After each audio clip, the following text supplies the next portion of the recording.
Vikhe Patil साहेबाचा phone आला. त्यांनी सांगितलं, पाटील दसरा तुम्ही म्हणला दसऱ्याला ये, मला संडासच लागल्यावर झालंय. मुंबईत गेल्यापासून असा धाक पडलाय, अर्ध मंत्रालय मुंबईच्या बाहेर गेलत.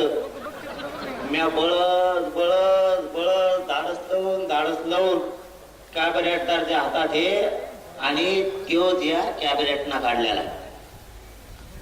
कुठला जार काढताना कॅबिनेटला काढावं लागतं.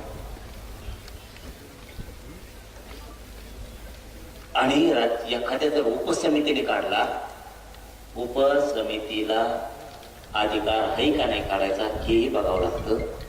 जर उपसमितीला एखादा जार काढायचा अधिकार आहे तर ते कॅबिनेट असावाला लागते. उपसमिती सगळे कॅबिनेट हे.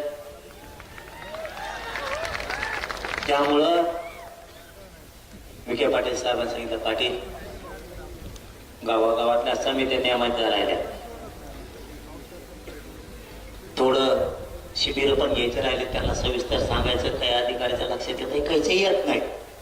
म्हणलं ठीक आहे, खरं सांगा फक्त. म्हणलं मी माया मराठा नारायणगडावर बोलत.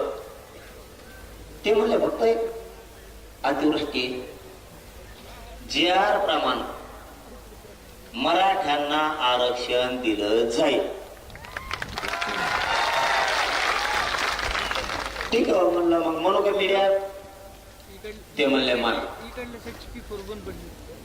माझं असं म्हणणं आहे, आपण आता डिक्लेअर करणार होतो तर टाकू, महिना 15 दिवस जमन का? म्हणले ते गॅजेट प्रमाण देतो आणि तुम्हाला काम सांगतो. आता ए कुंकड हिडा तर रे, आयला माय आता चालय नाही रे, तुम्ही कुठं हिडा तर रे, कुठं चालले? काय याची नुकती केली तिकडं, काय वास यायला तुला? बाबानी नगद येत, नगद नारायणगडावर नगद ये, बोलता यायला लागलं मला. मला चालता उठता येत नव्हतं. संभाजीनगर पासून डोळ्यात धारा होत्या माहीत थोडी तर. इथं लय शक्ती अपार बाबा, इथं सोपं नाही. इथं जर खोटं केलं ना, कार्यक्रम होतो हो माणसाचा. इथं नगद आहे, इथं लई येडेव करीत जाऊ नका. माय हात जोडून तुम्हाला विनंती आहे. गड म्हणला असं आपण म्हणायचं, हा बाबा तसंच. नगद आहे नगद, आणि आपली प्रतिष्ठान आपली इज्जत आपणच वाढायची रे भावा. आपल्या गडाची इज्जत आपणच वाढायची. रुसायचं नाही, फुगायचं नाही. रुसलं तरी बाबाकडे यायचं, सांगायचं मी तुमच्यावर रुसलो. मग तुमचं पटलंच नाही, बाबाजवळ पायावर जायचं, बाबा सांगायचं मी रुसलो, आणि बाहेर जाताना म्हणायचं रुसा सोडून दिला. सोडून दिलं म्हणायचं मी दाटून रुसलो होतो. वागायचं शिका, वागावं लागल. सांगतो तुम्हाला,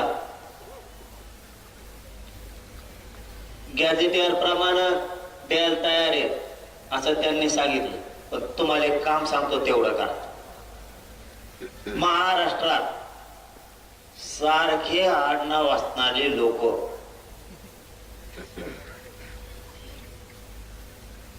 महाराष्ट्रात सारखं आडनाव असणारे लोक म्हणजे महाराष्ट्रात तुमच्या आडनावासारखं कोणाकडेही कुणबी प्रमाणपत्र जर निघालं असलं तर त्याचं शपथपत्र घेऊन मराठवाड्यातल्या लोकांनी अर्ज दाखल करा. नुसतं बोंबलू नका.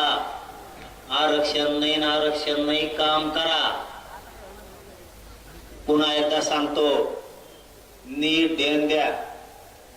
ए मागचे काय बुलबुल करता रे, हलू नका. काय उपयोग मुंबईत जाऊन? काय बाया बाया मुंबईला तुमचं आता काय सांगावं तुम्हाला.